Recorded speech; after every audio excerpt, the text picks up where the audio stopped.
We're about to do the biggest test we've ever done. Many players around the world all playing at the same time. Incredibly nerve-wracking, exciting for us, but how can we make the best version of Exoborne? And these kind of tests that we're doing, this is how we find that way. Hi, I'm Brynley Gibson. I'm the executive producer for Sharkmob. Exoborne is a tactical open-world extraction shooter, and it's set in this apocalyptic world that's been turned upside down by a climate disaster.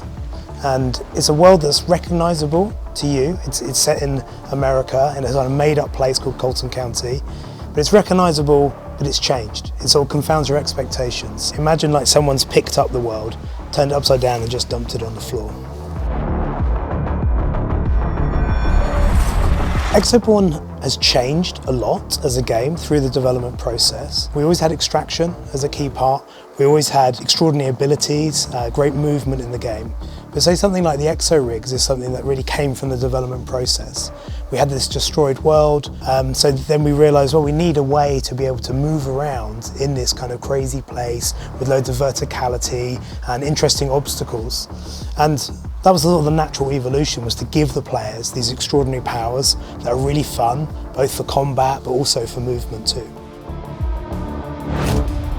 So we're now at a point with the game where we can actually have real people play the game, and we listen to their feedback. So sometimes when you're testing the game with different real players, you learn things that you're not necessarily happy about, but they are true.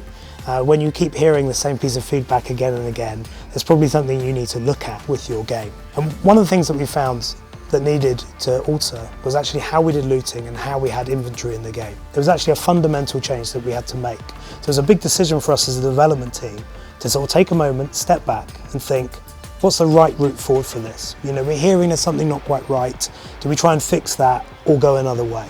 And ultimately, we actually decided to completely change how we do looting, how we do inventory management in the game.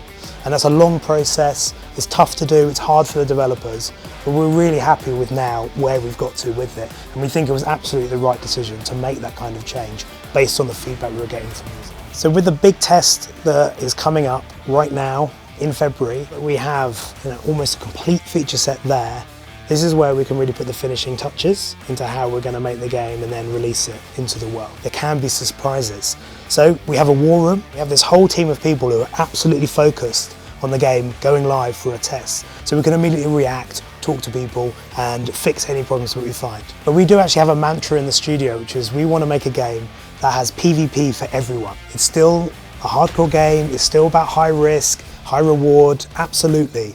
But we want to smooth off some of the rough edges and find other ways that we can help players move forward the game. So we have structure in our game. You know, if you're not sure what to do, you can just follow what the game's instructing you with missions and objectives to go after. We have a story, we have a narrative that you can follow. Even if you fail in a session, you might have also achieved these out of session achievements, and that can give you extra rewards and bonuses.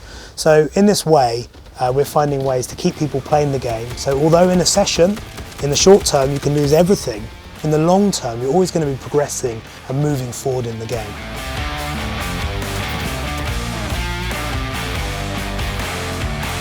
I've made many games over my career, and each game is different and it teaches you something new about development, about the team you're working with, maybe even about the genre that you're trying to work with and explore. With Exoborne, the big learning for me is how soon you can get people playing the game.